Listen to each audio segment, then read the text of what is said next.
आहु सर्वलोकानां प्रकृतिं शास्त्रपारगाः तां धर्मचारिणीं शंभो प्रणमामि परां शिवम्. ಪ್ರಥಮದಲ್ಲಿ ಜಗದಾದಿ ಜಗದ್ಗುರು ಪಂಚಪೀಠಾಧೀಶ್ವರರನ್ನು ಹೃನ್ಮಂದಿರದಲ್ಲಿರಿಸಿಕೊಂಡು ಎನ್ನ ಆರಾಧ್ಯ ಗುರುದೇವರನ್ನ ಭಕ್ತಿಯಿಂದ ಸ್ಮರಣೆ ಮಾಡಿಕೊಳ್ತಾ ಆದಿಶಕ್ತಿ ಜಗನ್ಮಾತೆಯನ್ನು ಹೃದಯ ಸ್ಮರಿಸಿಕೊಳ್ತಾ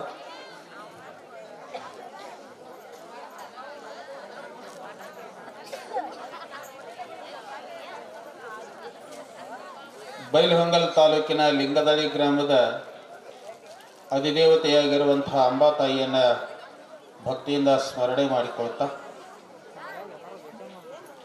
ಆ ಮಹಾತಾಯಿಯ ಜಾತ್ರಾ ಮಹೋತ್ಸವದ ನಿಮಿತ್ತವಾಗಿ ನಡೆದುಕೊಂಡು ಬರ್ತಾ ಇರುವಂತಹ ಧರ್ಮಸಭೆಯ ಕೊನೆಯ ದಿನದ ಕೊನೆಯ ಸಮಾರಂಭದಲ್ಲಿ ಇವತ್ತಿನ ಕಾರ್ಯಕ್ರಮದ ಅಧ್ಯಕ್ಷತೆಯನ್ನು ವಹಿಸಿ ವಿಶೇಷವಾದ ಆಶೀರ್ವಚನವನ್ನು ದಯಪಾಲಿಸಿರುವಂತಹ ಇಂಚಲದ ಮಠದ ಪೂಜ್ಯ ಶ್ರೀ ಪೂರ್ಣಾನಂದ ಭಾರತೀ ಅಪ್ಪಾಜಿಯವರಲ್ಲಿ ಅನಂತ ನಮಸ್ಕಾರಗಳನ್ನು ಸಲ್ಲಿಸುತ್ತಾ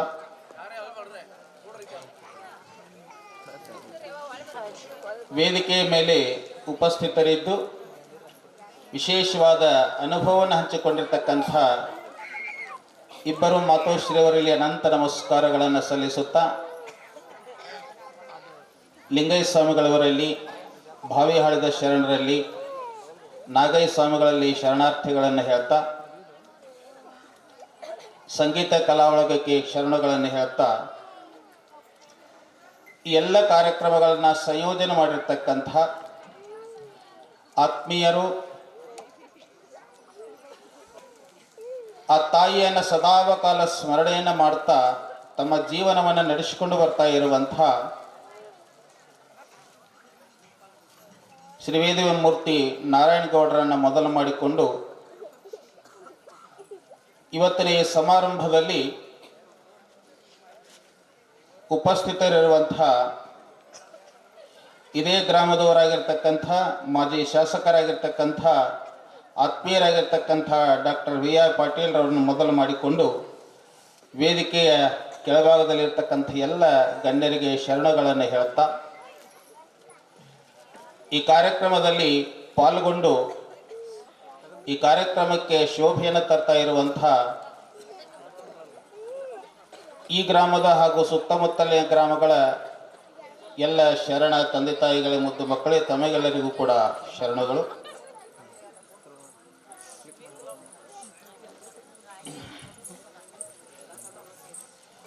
ಕಾರ್ಯಕ್ರಮ ಇಲ್ಲಿವರೆಗೆ ಬಹಳಷ್ಟು ಸರ್ವಾಂಗ ಸುಂದರವಾಗಿ ನಡೆದುಕೊಂಡು ಬರ್ತಾ ಇದೆ. ಇದು ಕೊನೆಯ ದಿವಸದ ಕಾರ್ಯಕ್ರಮ, ಕೊನೆಯ ಭಾಷಣ ಈ ವರ್ಷದ್ದು. ನಮ್ಮ ಪೂರ್ಣಾನಂದ ಅಪ್ಪಾಜಿಯವರು ಮೊದಲೇ ಹೇಳಿದರು, ಸಭಾದೊಳಗೆ ಯಾರು ಮೊದಲು ಮಾತಾಡ್ತಾರಲ್ಲ ಅವರು ದೇವ್ರ ಕಂಡಂಗೆ ಕಾಣ್ತಾರ,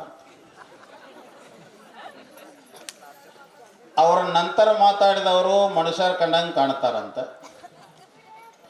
ಈಗ ಕೊನೆಗೆ ಮಾತಾಡೋರು ಎದುರಿಗೆ ಕೂತವ್ರಿಗೆ ಹೆಂಗೆ ಕಾಣ್ತಾರ ಅಂದ್ರೆ ಒಬ್ಬೊಬ್ರು 4 ಮಂದಿ ಕಾಣ್ತಾರಂತ. ನಾನು ನಿಮಗೆ ಎಷ್ಟು ಮಂದಿ ಕಾಣಕತ್ತೇನೆ ಗೊತ್ತಿಲ್ಲ.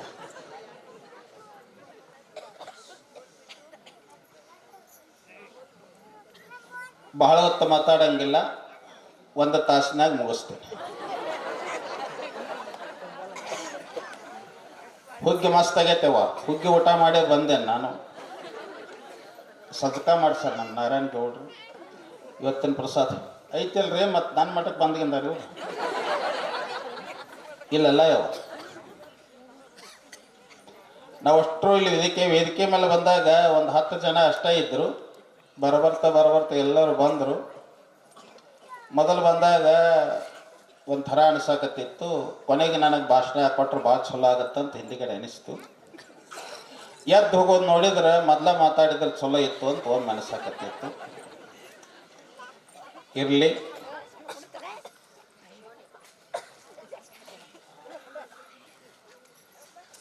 ಗುರುವಿನ ಒಂದು ಕೃಪೆಯನ್ನು ಕುರಿತು ವೇದಿಕೆಯ ಮೇಲೆ ಇರ್ತಕ್ಕಂಥ ಎಲ್ಲರೂ ಬಹಳಷ್ಟು ವಿಶೇಷವಾದ ಮಾತುಗಳನ್ನು ಹೇಳಿದ್ದಾರೆ. ಆದ್ರೆ ಒಂದು ಮಾತು ಹೇಳೋದೇನಪ್ಪ ಅಂತಂದ್ರೆ, ಗುರುವಿನ ಬಗ್ಗೆ ಒಂದ ದಿವಸ, ಒಂದ ವಾರ, ಒಂದ ತಿಂಗಳದಾಗ ಹೇಳಿ ಮುಗಿಸ್ತೀನಿ ಅಂತಂದ್ರೆ ಅದು ಎಂದಿಗೂ ಯಾವತ್ತಿಗೂ ಸಾಧ್ಯವಿಲ್ಲ. ಈ ಮಾತು ಯಾರು ಹೇಳ್ಯಾರ ಅಂದ್ರೆ ಶಂಕರಾಚಾರ್ಯರು ಹೇಳ್ಯಾರ. ಅವರು ಹೇಳ್ತಾರೆ, ಗುರುವಿನ ವರ್ಣನೆಯನ್ನು ಮಾಡೋದು ಅಂತಂದ್ರೆ ಅದು ಯಾರಿಗೂ ಸಾಧ್ಯ ಇಲ್ಲ ಅಂತ ತಿಳ್ಕೊಂಡು ಕೇಳಿದ್ರೆ ಅವರೇ ಹೇಳ್ತಾರ, ಬಹಳ ವಿಶೇಷವಾದ ಮಾತು.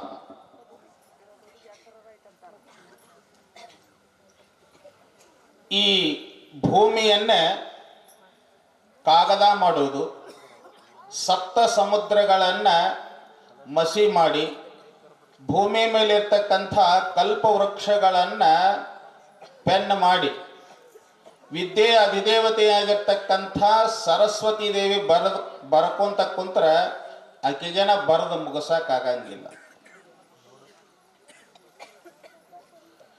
ಅಂದ್ರೆ ಗುರುವಿನ ಮಹತ್ವ ಎಷ್ಟು ದೊಡ್ಡದು ಅಂತ ತಿಳ್ಕೊಂಡಂತಂದ್ರೆ ಅದಕ್ಕೆ ಶಂಕರಾಚಾರ್ಯನು ಕೂಡ ಹೇಳ್ಕೊಂಡು ಬರ್ತಾರೆ, ಗುರುವಿನ ಮಹತ್ವ ಅಷ್ಟು ಬಹಳ ವಿಶೇಷವಾಗಿರ್ತಕ್ಕಂಥದ್ದು. ಅಂಥ ಗುರುವಿನ ಕೃಪಾ ನಮಗಾಗಬೇಕಾದ್ರೆ ಏನು ಮಾಡಬೇಕು ಅಂತಂದ್ರೆ ಬಹಳ ಸರಳ ಹಾದಿ ಯಾವುದಪ್ಪ ಅಂದ್ರೆ ಗುರುವಿನ ಕೃಪಾ ಆಗಬೇಕಂದ್ರೆ ಗುರುವಿನ ಸೇವಾ ಮಾಡಬೇಕು. ಅದಕ್ಕೆ ಹೇಳ್ತಾರೆ, ಸೇವಾ ಧರ್ಮ ಪರಮಗಹನೋ ಯೋಗಿನಾಂ ಅಪ್ಯಗಮ್ಯ ಅಂತ. ಸೇವಾ ಮಾಡುವುದು ಬಹಳ ದುರ್ಲಭ ಅಂತ. ಗುರುವಿನ ಕೃಪೆ ನಮಗಾಗಬೇಕಾಗಿತ್ತು ಅಂದ್ರೆ ಸೇವಾ ಬಹಳ ವಿಶೇಷವಾಗಿರ್ತಕ್ಕಂಥದ್ದು. ಈ ಪ್ರಪಂಚದಲ್ಲಿ ಎಷ್ಟು ಜನ ಮಹತ್ವರಾಗಿ ಹೋಗಿದಾರಲ್ಲ ಅವರೆಲ್ಲ ಏನು ಮಾಡಿದಾರ ಅಂತಿಕೊಂಡ್ರೆ ಗುರುವಿನ ಸೇವಾ ಮಾಡಿ ಗುರುಗಳ ಕೃಪಾ ಪಡ್ಕೊಂಡಾರ ಹೊರತಾಗಿ ಮತ್ತೇನು ಮಾಡಿಲ್ಲ. ಇದನ್ನು ನೀವೆಲ್ಲರೂ ನೆನಪಿನಾಗಿ ಇಟ್ಕೊಳ್ಬೇಕು. ಸಿದ್ಧಾರೂಢರು ಇವತ್ತು ಜಗತ್ ಪ್ರಸಿದ್ಧ ಆಗಬೇಕಂದ್ರೆ ಅವರು ಯಾರು ಸೇವಾ ಮಾಡಿದಾರ ಅಂದ್ರೆ ರಾಯಚೂರು ಜಿಲ್ಲೆ ಲಿಂಗಸೂರು ತಾಲೂಕಿನಲ್ಲಿ ಇರ್ತಕ್ಕಂಥ ದೇವರ ಭೂಪುರ ಅಂತ ಒಂದು ಸಣ್ಣ ಗ್ರಾಮ. ಅಲ್ಲಿ ಒಬ್ಬರು ಶಿವಯೋಗಿಗಳಾಗಿ ಹೋಗಿದ್ದಾರೆ, ಗಜದಂಡ ಶಿವಾಚಾರ್ಯ ಅಂತ ತಿಳ್ಕೊಂಡು. ಅವರ ಸೇವೆಯನ್ನು ಮಾಡಿರ್ತಕ್ಕಂಥವ್ರು ಯಾರಪ್ಪ ಅಂದ್ರೆ ಸಿದ್ಧಾರೂಢ. ಎಷ್ಟು ವರ್ಷ ಸೇವಾ ಮಾಡಿದ್ರು ಅಂದ್ರೆ 12 ವರ್ಷ ಸೇವಾ ಮಾಡ್ತಾರೆ. ಏನು ಸೇವಾ ಮಾಡಿದ್ರು ಅಂತ ತಿಳ್ಕೊಂಡ್ರೆ ಬಹಳ ಲಕ್ಷ ಕೊಟ್ಟು ಕೇಳ್ಬೇಕು ನೀವೆಲ್ಲ. ಸೇವಾ ಅಂದ್ರೆ ಹೆಂಗಿರ್ತದ? 12 ವರ್ಷ ಸಿದ್ಧಾರೂಢರು ಗಜದಂಡ ಶಿವಾಚಾರ್ಯರ ಸೇವಾ ಏನು ಮಾಡಿದ್ರು ಅಂತ ತಿಳ್ಕೊಂಡ್ರಂತಂದ್ರೆ ಅವರು ಪೂಜಾ ಮಾಡಿಸ್ಲಿಲ್ಲ, ಅವರು ಬಟ್ಟೆ ತೊಳಿಲಿಲ್ಲ. ಏನು ಮಾಡಿದ್ರು ಅಂದ್ರೆ ಅವ್ರದ್ದೊಂದು ಕುದುರೆ ಇತ್ತು. ಆಗಿನ ಕಾಲದೊಳಗೆಲ್ಲ ಸ್ವಾಮೀಜಿ ಅವ್ರು ಹಿಡಿತಲ್ಲ ಎದ್ರ ಮೇಲೆ ಹೋಗ್ತಿದ್ದ ಅಂದ್ರೆ ಕುದುರೆ ಮೇಲೆ ಹೋಗ್ತಿತ್ತು. ಈಗೆಲ್ಲ ಕಾರು ಗಾಡಿಗಳು ಬಂದವಿರಲಿ. ಆ ಗಜದಂಡ ಶಿವಾಚಾರ್ಯ ಸ್ವಾಮಿಗಳ ಕುದುರೆ ಸೇವಾ ಮಾಡಿದ್ರು ಅವರು. ಸಿದ್ಧಾರೂಢರು ಗಜದಂಡ ಶಿವಾಚಾರ್ಯ ಸೇವಾ ಮಾಡಲಿಲ್ಲ, ಅವರು ಕುದುರೆ ಸೇವಾ 12 ವರ್ಷ ಮಾಡ್ತಾರೆ. ಆ 12 ವರ್ಷ ಎಷ್ಟು ಪ್ರೀತಿಯಿಂದ ಭಕ್ತಿಯಿಂದ ಮಾಡ್ತಾರಂತಂದ್ರ ಇದು ಮಾಡಬೇಕು ಬಾಡು ಅಂತ ಅವರು ವಿಚಾರ ಮಾಡಲಿಲ್ಲ. ಗುರುಗಳ ಸೇವಾ ಯಾವುದು ಮಾಡಿದ್ರು ಕೂಡ ಅದು ಗುರುಗಳ ಸೇವಾನ ನೆನಪಿನಾಗಿರ್ಬೇಕು ನಿಮಗೆಲ್ಲ. ಹಿಂಗ 12 ವರ್ಷ ಸೇವಾ ಮಾಡ್ತಾರ. ಅವ್ರು ಕುಂಡ್ರದೊಂದು ಕಲ್ಲಿತ್ತು. ಈಗೂ ಕೂಡ ಆ ಭೂಪುರ ಮಠದೊಳಗೆ ನೀವು ಹೋದ್ರ ಅವ್ರ ಕುಂಡ್ರುವಂತಹ ಕಲ್ಲು ಗುರುಗಳ ಸೇವಾ ಮಾಡಿ ಅವರ ಒಂದು ಕಲ್ಲಿನ ಮೇಲೆ ಕುಂಡಿರ್ತಿದ್ರು. ಅದು 1 ಫೂಟ್ ದಪ್ಪ ಐತಿ, 5 ಫೂಟ ಹಮ್ಮ ಚೌಕ ಐತಿ. ಇವತ್ತಿಗೂ ಕೂಡ ನೀವು ಆ ಕಡೆ ಲಿಂಗಸೂರಿಗೆ ಹೋದ್ರೆ ಅಮರೇಶ್ವರ ಕ್ಷೇತ್ರ ಅಂತ ಐತಿ, ಅಲ್ಲಿ ಹೋದ್ರೆ ದೇವರ ಭೂಪುರ ಮಠ ಐತಿ. ಈಗೂ ಅಲ್ಲಿಬ್ರು ಸ್ವಾಮಿಗಳದ ನಮ್ಗೆ ಗೆಳೆಯ.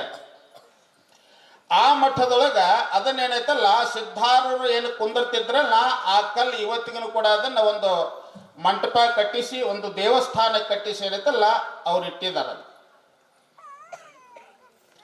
12 ವರ್ಷ ಯಾವಾಗ ಸೇವಾ ಮಾಡಿದ್ರಲ್ಲ ಅವರ ಸೇವೆಗೆ ಮೆಚ್ಚಿರ್ತಕ್ಕಂಥ ಗಜದಂಡ ಶಿವಾಚಾರ್ಯರು, ಆಯ್ತಪ್ಪ ನಿನ್ನ ಸೇವೆಗೆ ನಾವು ಮೆಚ್ಚಿದೀವಿ, ಇನ್ನೇನೈತಲ್ಲ ಇಲ್ಲಿಂದ ಹುಬ್ಬಳ್ಳಿ ಕಡೆಗೆ ಹೋಗು, ನಿನ್ನ ಕೀರ್ತಿ ಈ ನಾಡಿನ ತುಂಬ ಅಲ್ಲ, ಈ ದೇಶದ ತುಂಬ ನಿನ್ನ ಕೀರ್ತಿ ಹಬ್ಬತೈತಿ ಅಂತ ತಿಳ್ಕೊಂಡು ಆಶೀರ್ವಾದ ಮಾಡಿ ಕಳಿಸಿದರು. ಏನು ಮಾಡಿದ್ರು ಅವರು? ಕೇವಲ ಅವರು ಕುದುರೆ ಸೇವಾ ಮಾಡಿದ್ದಕ್ಕಾಗಿ ಇವತ್ತು ಜಗತ್ತು ಪ್ರಸಿದ್ಧ ಆದರು. ಅಂಡ್ ನರಗುಂದ ತಾಲೂಕಿನೊಳಗೆ ಒಂದು ಸಣ್ಣ ಗ್ರಾಮ ಬನಹಟ್ಟಿ ಅಂತ ಐತಿ. ಅಲ್ಲಿ ಒಂದು ರುದ್ರಸ್ವಾಮಿ ಮಠ, ಅಲ್ಲೊಬ್ರು ರುದ್ರಸ್ವಾಮಿಗಳಂತ ಹಾಗೆ ಹೋಗಿದ್ದಾರೆ. ಅವರು ಇದ್ದಂಥ ಸಂದರ್ಭದೊಳಗೆ ಅಲ್ಲೊಬ್ಬರು ಸೇವಾ ಮಾಡ್ತಿದ್ರು. ಅವರು ಹೆಂಗೆ ಸೇವಾ ಮಾಡ್ತಿದ್ರು ಅಂದ್ರೆ, ಬನಹಟ್ಟಿ ರುದ್ರಸ್ವಾಮಿಗಳು ಜೀವಂತ ಇರುವಾಗ ಅವ್ರ ಮಠಕ್ಕೆ ಒಬ್ಬರು ರಾತ್ರಿ ಬಂದು ಸೇವಾ ಮಾಡ್ತಿದ್ರು. 3 ಗಂಟೆಗೆ ಬಂದು 4:15 ಅಂದ್ರೆ ಸೇವಾ ಮಾಡಿ ಹೋಗ್ತಿದ್ರು ಅವ್ರು. ಮಧ್ಯಾಹ್ನ ಅಲ್ರಿ, ನೀವೀಗಾಗ ಮನೆಗೆ ಹೊಂಟ್ರಿ ನೀವೆಲ್ಲ. ಅವ್ರು 3 ಗಂಟೆಗೆ ಬಂದು 4:15 ಅಂತಂದ್ರೆ ಅವ್ರ ಮಠದ ಅಂಗಳ ಕಸ ಹೊಡೆದು ಅವ್ರದೊಂದು ಕುದುರೆ ಇತ್ತು. ಆ ಕುದುರೆದೆಲ್ಲ ಲದ್ದಿ ತೆಗೆದು ಎಲ್ಲ ಸೇವಾ ಮಾಡಿ ಸ್ವಚ್ಛ ಮಾಡಿ ನೀರು ಹೊಡೆದ ಗುರುಗಳ ಮಠ ಏನಿತ್ತಲ್ಲ ಅಲ್ಲಿ ಹೊಚ್ಚಲಕ್ಕೆ ನಮಸ್ಕಾರ ಮಾಡಿ ಹೋಗ್ತಿದ್ರು. ಹಿಂಗೆ ಬಹಳ ದಿವಸ ನಡೀತು. ರುದ್ರಸ್ವಾಮಿಗಳು 5 ಗಂಟೆಗೆ ಎದ್ದು ಬಾಗಲ ತೆಗಿಗೊಡದಂದ್ರೆ ಅಂಗಳೆಲ್ಲ ಸ್ವಚ್ಛ ಆಗಿರ್ತಿತ್ತು.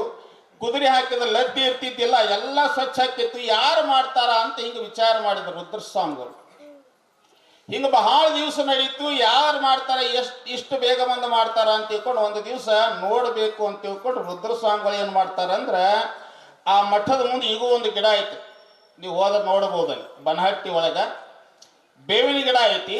ಆ ಬೇವಿನ ಗಿಡದೊಳಗೆ ಆ ರುದ್ರಸ್ವಾಮಿಗಳು ಏನು ಮಾಡ್ತಾರಂದ್ರೆ, ಆ ಗಿಡದೊಳಗೆ ಹತ್ತಿಕೊಂಡಿರ್ತಾರೆ. ಯಾರು ಬಂದು ಸೇವಾ ಮಾಡ್ತಾರೆ ನೋಡೋಣ ಅಂತ.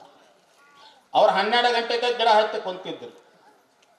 ಯಾವಾಗ 3 ಗಂಟೆಗೆ ಬಂದು ಇವರೆಲ್ಲ ಕಸ ಹೊಡೆದು ಕುದುರೆ ಸೇವಾ ಮಾಡಿ ನೀರು ಹೊಡೆದ ನಮಸ್ಕಾರ ಮಾಡಿ ಅವರ ಮಠದ ಹೊಚ್ಚಲಕ್ಕೆ ನಮಸ್ಕಾರ ಮಾಡಿ ಇನ್ನೇನು ಹೊಳಬೇಕನ್ನು ಹೊಡೆದ ಟಣ್ಣಂತ ಜಗದು ಬಿಡ್ತಾರ ರುದ್ರಸ್ವಾಮಿಗಳು.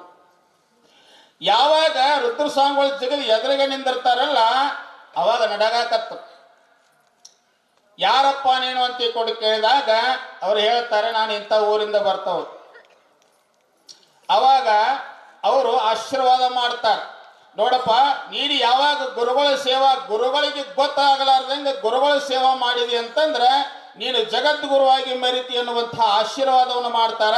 ಇವತ್ತು ಗದಗಿನ ಶಿವಾನಂದ ಮಠದ ಜಗದ್ಗುರುಗಳಾಗಿ ಹೋದಂಥವ್ರು ಯಾರಪ್ಪ ಅಂತಂದ್ರೆ ಗದಗಿನ ಶಿವಾನಂದ ಜಗದ್ಗುರುಗಳು. ಅವರು ಯಾರ ಆಶೀರ್ವಾದದಿಂದ ಅಂತ ತಿಳ್ಕೊಂಡು ಕೇಳಿದ್ರೆ ಬನಹಟ್ಟಿ ರುದ್ರಸ್ವಾಮಿಗಳ ಆಶೀರ್ವಾದದಿಂದ. ಕಾರಣ ಏನು ಅಂತ ತಿಳ್ಕೊಂಡು ಕೇಳಿದ್ರೆ ರುದ್ರಸ್ವಾಮಿಗಳ ಸೇವೆಯನ್ನು ಮಾಡಿರುವಂಥದ್ದು. ಏನು ಮಾಡಿದ್ರು ಅವರು? ಅವ್ರ ಮಠದೊಳಗೆ ಹೋಗಲಿಲ್ಲ, ಮಠದ ಅಂಗಳ ಕಸ ಹೊಡೆದ್ರು. ಹಿಂಗೆ ಹೇಳ್ಕೊಂತ ಹೋದ್ರೆ ಬಹಳ ಅದಾವು. ಅಂಕಲಿಗೆ ಅಡಿವೆಪ್ಪಜ್ಜನ ಸೇವಾ ಮಾಡಿದ್ರು. ತವಗದ ಬಾಳಯ್ಯ 12 ವರ್ಷ ಸೇವಾ ಮಾಡ್ತಾನೆ. 12 ವರ್ಷ ಸೇವಾ ಮಾಡಿದ ಮೇಲೆ ಅವರಿಗೂ ಆಶೀರ್ವಾದ ಮಾಡಿದ್ರು. ಯಾರು? ಅಂಕಲಿಗೆ ಅಡಿವೆಪ್ಪಜ್ಜ. ಇದು ಯಾರ ಫಲ ಅಂತ ತಿಳ್ಕೊಂಡು ಕೇಳಿದ್ರೆ ಸೇವಾ ಫಲ, ಸೇವೆಯ ಫಲ. ಸೇವಾದೊಳಗೆ ಇಷ್ಟು ಬಹಳ ದೊಡ್ಡ ಶಕ್ತಿ ಅದ ಅನ್ನುವಂಥದ್ದು. ಆಗಲೇ ಒಬ್ಬರು ನಮ್ಮ ಅಮ್ಮವರು ಹೇಳಿದ್ರು, ಶಿಶುನಾಳ ಶರೀಫದ ಯಾರು ಸೇವಾ ಮಾಡಿದ ಅಂತಂದ್ರೆ ಗೋವಿಂದ ಭಟ್ರ ಸೇವಾ ಮಾಡಿ ಗುರುವಿನ ಕೃಪೆಯನ್ನು ಪಡ್ಕೊಂಡ ಅಂತ ತಿಳ್ಕೊಂಡು. ಪದ್ಮಪಾದಾಚಾರ್ಯ ಅಂತ ತಿಳ್ಕೊಂಡು ಶಂಕರಾಚಾರ್ಯರ ಸೇವೆಯನ್ನು ಮಾಡಿರ್ತಕ್ಕಂಥವ ಜಗತ್ ಪ್ರಸಿದ್ಧ ಆದ. ಸುಮ್ಮನೆ ಹಂಗ ಹೆಸರು ಹೇಳ್ಕೊಂತ ಹೋಗ್ತೇನೆ ನಮ್ಗೆ. ಅವ್ರದೊಂದು ಒಂದೊಂದು ಚರಿತ್ರೆ ಹೇಳ್ಕೊಂತವಾದ್ರೆ ಒಬ್ಬೊಬ್ರದ್ದು ಹೇಳ್ಕೊಂತವಾದ್ರೆ ಎಷ್ಟ ಬೇಗ ಮುಗಿಸಿದ್ರು ಅರ್ಧ ತಾಸು ಒಬ್ಬೊಬ್ರದ್ದು ಹೇಳಬೇಕಾಗತ್ತ.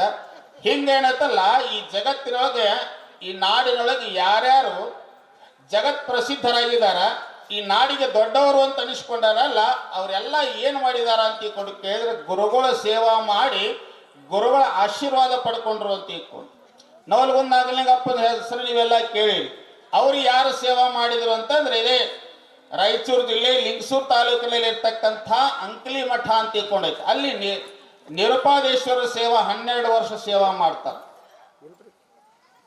ಹಿಂಗೇನಾಯ್ತಲ್ಲ, ಗುರುಗಳ ಅನುಗ್ರಹ ಆಗಬೇಕಾಗಿತ್ತು ಅಂದ್ರೆ, ಗುರುಗಳ ಕೃಪಾ ನಮಗಾಗಬೇಕಾಗಿತ್ತು ಅಂದ್ರೆ ಅಮ್ಮವ್ರು ಹೇಳಿದ್ರಲ್ಲ, ಆಪ್ತ, ಅಂಗ, ಸ್ಥಾನ, ಸದ್ಭಾವ, ಈ 4 ರೀತಿಯಾಗಿರ್ತಕ್ಕಂಥ ಸೇವೆಯನ್ನು ಯಾರು ಮಾಡ್ತಾರಲ್ಲ ಅವರಿಗೆ ಒಂದಿಲ್ಲ ಒಂದು.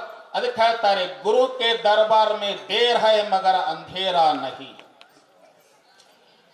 ಗುರುವಿನ ಆಶೀರ್ವಾದ ಆಗೋದು ಸ್ವಲ್ಪ ಲೇಟ್ ಆಗುವುದು, ಆದ್ರೆ ಆಗುವುದು ಮಾತ್ರ ಯಾವತ್ತು ಖಾತ್ರಿ ಎನ್ನುವಂತಹದ್ದನ್ನು ನಾವೆಲ್ಲರೂ ನೆನಪಿನಾಗಿ ಇಟ್ಕೊಳ್ಬೇಕು.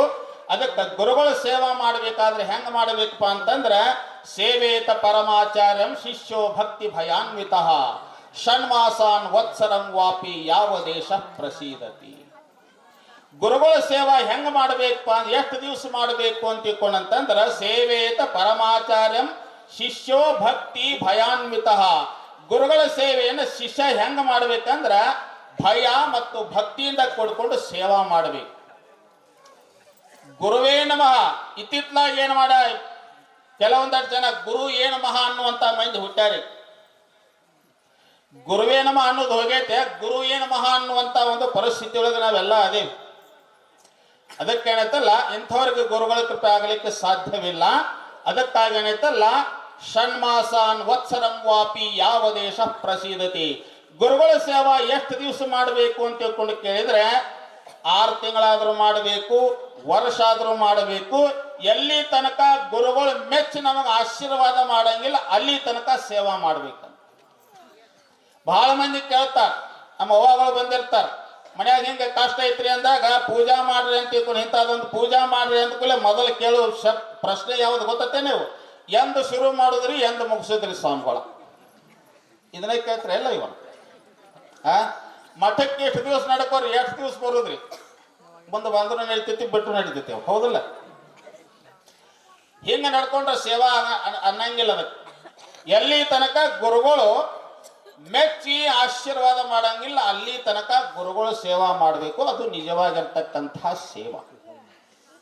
ಅದಕ್ಕಾಗೇನೈತಲ್ಲ, ಯಾವ ದೇಶ ಪ್ರಸಿದ್ಧತಿ, ಎಲ್ಲಿ ತನಕ ಗುರುಗಳು ಮೆಚ್ಚಿ ನಮಗೆ ಆಶೀರ್ವಾದ ಮಾಡಂಗಿಲ್ಲ ಅಲ್ಲಿ ತನಕ ನಾವು ಗುರುಗಳ ಸೇವೆಯನ್ನು ಮಾಡಬೇಕು. ಆವಾಗ ಗುರುಗಳ ಆಶೀರ್ವಾದ ನಮಗೆ ಆಗಲಿಕ್ಕೆ ಸಾಧ್ಯ ಅನ್ನುವಂಥ. ಅದಕ್ಕೇನತ್ತಲ್ಲ, ಅಂಥ ಒಂದು ಗುರುವಿನ ಮಹತ್ವವನ್ನು ಕುರಿತು ಬಹಳಷ್ಟು ಜನ ಈಗಾಗಲೇ ವೇದಿಕೆ ಮೇಲೆ ಇದ್ದವರು ಎಲ್ಲರೂ ಕೂಡ ಮಾತಾಡಿದ್ದಾರೆ. ನಾವು ಮಾತಾಡ್ಕೊಂತ ಹೋದ್ರೆ ಬಹಳ ಹೊತ್ತಾಗ್ತದೆ. ಯಾಕಂತಂದ್ರೆ ಸಮಯ ಬಹಳ ಆಗಿದೆ. ಅದಕ್ಕೆ ಈ ಒಂದು ಕಾರ್ಯಕ್ರಮ ಕಳೆದ 4-5 ವರ್ಷಗಳಿಂದ ನಮ್ಮ ನಾರಾಯಣಗೌಡರು ಬಹಳ ವಿಶೇಷವಾಗಿರ್ತಕ್ಕಂತಹ ವ್ಯಕ್ತಿಗಳು. ಅವರು ಗೃಹಸ್ಥ ಆಗಿದ್ರೂ ಕೂಡ ಏನೈತಲ್ಲ, ಗುರುಗಳಿಂದ ದೀಕ್ಷೆಯನ್ನು ಪಡೆದುಕೊಂಡು ದೇವಿಯ ಒಂದು ಮಹತ್ವೆಯನ್ನು ಪ್ರತಿನಿತ್ಯಲೂ ಕೂಡ ಪಾರಾಯಣ ಮಾಡ್ತಾ ಮಾಡ್ತಾ ಅವರು ಮೊದಲು ಮಾಡಿದಂತಹ ಸಂದರ್ಭದೊಳಗೆ ಈ ಊರಿಗೆ ನಾನು ಬಂದಿದ್ದೆ. ಅವರು ಮಾಡಿದಂತಹ ಸಂದರ್ಭದೊಳಗೆ ಅವಾಗ ನಾನು ಬಂದಾಗ ಅವ್ರು ಎಲ್ಲಿದ್ದರಪ್ಪ ಅಂದ್ರೆ, ಇಲ್ಲೊಂದು ಬನ್ನಿ ಗಿಡ, ಆ ಬನ್ನಿ ಗಿಡದ ಬಗ್ಗಲಕ್ಕೆ ಒಂದು ಸಣ್ಣ ಗುಡಿಸಲ, ಆ ಗುಡಿಸಲದೊಳಗೆ ಅವ್ರು ಮೊದಲು ಪಾರಾಯಣ ಮಾಡಿದ್ದು. ಆ ಗುಡಿಸಲದೊಳಗೆ ಮಾಡಿರುವಂತಹದ್ದು, ಆ ಗುಡಿಸಲು ಹೋಗಿ ಇವತ್ತು ಅರಮನೆ ಆಗ್ಲಿಕ್ಕೆ ಕಾರಣ ಏನು ಅಂತ ತಿಳ್ಕೊಂಡು ಕೇಳಿದ್ರೆ, ಅವ್ರು ಮಾಡಿರ್ತಕ್ಕಂಥ ಆ ತಾಯಿಯ ಸೇವೆ ಎನ್ನುವಂಥದ್ದು. ಕೈ ಎದ್ರ ಚಪ್ಪಾಳೆ ಹೊಡ್ರಿ ಅವ್ರ ಸಲುವಾಗಿ, ನನ್ನ ಸಲುವಾಗಿ ಅಲ್ಲ. ಒಂದು ಗುಡಿಸಲದಿಂದ ಪ್ರಾರಂಭ ಮಾಡಿರ್ತಕ್ಕಂಥ ಆ ಸೇವೆ, ತಾಯಿಯ ಸ್ಮರಣೆ, ದೇವಿಯ ಸ್ಮರಣೆ ಎನ್ನುವಂಥದ್ದು ಇವತ್ತು ಎಷ್ಟರ ಮಟ್ಟಿಗೆ ಬಂದು ನಿಂತದ ಅಂತ ತಿಳ್ಕೊಂಡು ಕೇಳಿದ್ರೆ, ಇಷ್ಟು ವಿಶಾಲವಾಗಿರ್ತಕ್ಕಂಥ ಒಂದು ಪ್ರಾಂಗಣದೊಳಗೆ ಆ ಭವ್ಯವಾಗಿರ್ತಕ್ಕಂಥ ಕಾರ್ಯಕ್ರಮವನ್ನು ಮಾಡತಕ್ಕಂಥ ಒಂದು ಸಾಧನೆಯನ್ನು ಮಾಡಿರ್ತಕ್ಕಂಥವ್ರು ಯಾರಪ್ಪ ಅಂತ ತಿಳ್ಕೊಂಡು ಕೇಳಿದ್ರೆ, ನಮ್ಮ ನಾರಾಯಣಗೌಡರು ಅಂತ ತಿಳ್ಕೊಂಡು ಹೇಳಿದ್ರೆ ತಪ್ಪಾಗ್ಲಿಕ್ಕಿಲ್ಲ ಅನ್ನುವಂಥದ್ದು. ಹೊಡೆದಿದ್ರ ಚಲೋತ್ತಾಗಿ ಹೊಡ್ರಿ, ಇಲ್ಲ ಅಂದ್ರೆ ಸುಮ್ಮನೆ ಕುಂತ್ಬಿಡ್ರಿ. ಅದಕ್ಕೇನಾಯ್ತಲ್ಲ, ಅವರು ಮೊದಲನೇ ಸಾರಿ ಯಾವಾಗ ಅನುಷ್ಠಾನಕ್ಕೆ ಕುಂತಿದ್ರೆ ಅಲ್ಲಿಂದ ಇಲ್ಲಿ ತನಕ ಪ್ರತಿ ವರ್ಷನೂ ಕೂಡ, ಅದು ದೊಡ್ಡ ಕಾರ್ಯಕ್ರಮ ಇರಲಿ ಸಣ್ಣ ಕಾರ್ಯಕ್ರಮ ಇರಲಿ, ಏನೇ ಕಾರ್ಯಕ್ರಮ ಇದ್ರೂ ಕೂಡ ಅಲ್ಲಿ ಯಾರು ಇರ್ತಾರಪ್ಪ ಅಂತಂದ್ರೆ ದೊಡ್ಡವಾಡ ಸ್ವಾಮಿಗಳು ಮೊದಲು ಇರ್ತಾರ ಅನ್ನುವಂಥದ್ದು ಬಹಳ ವಿಶೇಷ ಅನ್ನುವಂಥದ್ದು. ಜೊತೆಗೆ ಇತ್ತಿತ್ತಲಾಗಿ ನಮ್ಮ ಗೌಡ್ರು ಎಲ್ಲ ಈ ಭಾಗದ ಎಲ್ಲ ಜನರನ್ನ ಸ್ವಾಮೀಜಿಯವರನ್ನು ಕರೆಸ್ತಾರೆ, ಮಾತಾಜಿಯವರನ್ನು ಕರೆಸ್ತಾರೆ, ನಾಡಿನ ಗಣ್ಯಮಾನ್ಯರನ್ನು ಕರೆಸ್ತಾರೆ, ಹಾಜಿ ಮತ್ತು ಮಾಜಿ ಶಾಸಕರನ್ನು ಕರೆಸ್ತಾರೆ, ಸಂಸದರನ್ನು ಕರೆಸ್ತಾರೆ. ಎಲ್ಲರನ್ನ ಕರೆಸುವಂತಹ ಒಂದು ಪ್ರಯತ್ನವನ್ನು ಮಾಡುವುದರ ಮುಖಾಂತರವಾಗಿ ಏನೈತಲ್ಲ, ನಮ್ಮ ಲಲಿತಮ್ಮ ಅಮ್ಮವ್ರು ಹೇಳಿದ್ರು, ಇದು ಲಿಂಗದ ಹಳ್ಳಿ ಅನ್ನುವಂಥದ್ದು. ಊರು ಬಹಳ ಸಾಣದೈತ್ರಿ, ಊರು ಬಹಳ ಸಾಣದೈತಿ ಅಂತ ಎಲ್ಲರೂ ಅಂತಾರ. ಆದ್ರೆ ಒಂದು ಮಾತು ನೆನಪಿಟ್ಕೊಳ್ರಿ, ಲಿಂಗ ಮಧ್ಯೆ ಜಗತ್ ಸರ್ವಂ ಅಂತ ಒಂದು ಮಾತೈತಿ. ಲಿಂಗದೊಳಗೆ ಇಡೀ ಜಗತ್ತನ್ನ ಅಡಗ್ಯದಂತ. ಲಿಂಗ ಬಹಳ ಸಣ್ಣದಿರ್ತದ. ಆ ಸಣ್ಣದಾಗಿರ್ತಕ್ಕಂಥ ಲಿಂಗದೊಳಗೆ ಇಡೀ ಜಗತ್ತ ಹೆಂಗ ಅಡಗ್ಯದಂತ ತಿಳ್ಕೊಂಡು ಹೇಳ್ತಾರಲ್ಲ, ಹಂಗ ಲಿಂಗದಹಳ್ಳಿ ಎನ್ನುವಂತಹದ್ದು ಒಂದು ಸಣ್ಣ ಗ್ರಾಮ ಇದ್ರೂ ಕೂಡ ಇಷ್ಟೆಲ್ಲ ಸ್ವಾಮಿಗಳನ್ನು ಕರೆಸ್ತಾರಂದ್ರ ಇದು ಸಣ್ಣದಂತ ಹೆಂಗ ಅನ್ನೋದ್ರಿ ನಿಮ್ಮೂರಿಗೆ? ನಿಮ್ಮೂರ್ದ ಹೇಳಕತ್ತೇನೆ, ಅಯ್ಯವ್ವ ಹೊಡಿ ಚಪ್ಪಳಿ ಹೇಳಿ ಹೊಡ್ಸೋದಾಗತ್ತ.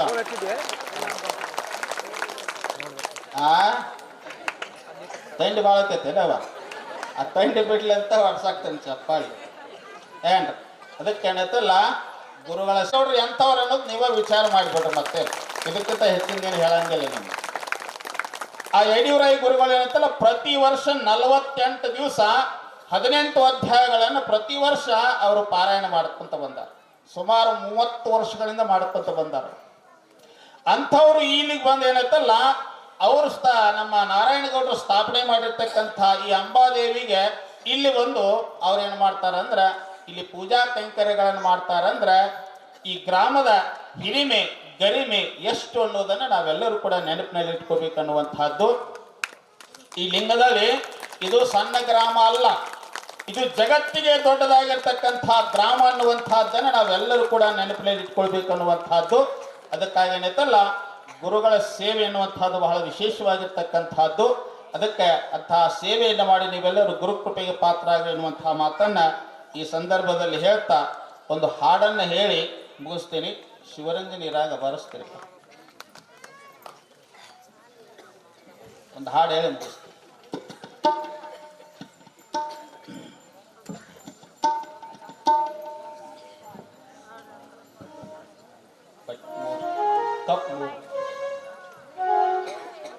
ಶಿವರಂಜನಿ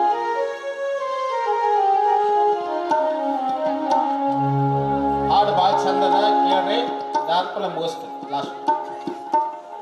ನಿಂದೇ ನಿನಗ ತಿಳಿದಿಲ್ಲ, ಪರನಿಂದೆ ನೀನು ಬಿಡಲಿಲ್ಲ.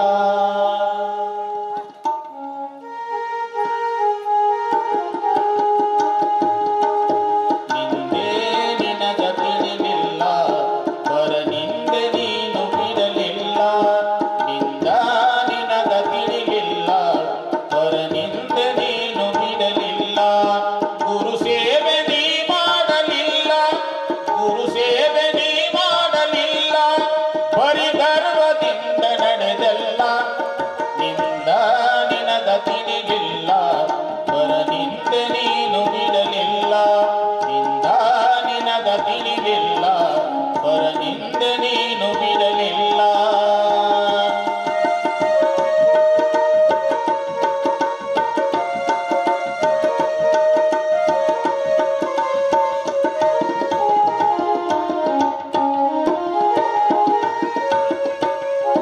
ಹೆತ್ತವರ ನೀ ನೋಡಲಿಲ್ಲ, ಉತ್ತಮರ ಜೊತೆಗೂಡಲಿಲ್ಲ.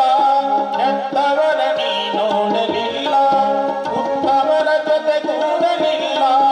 ನಿಜವಾ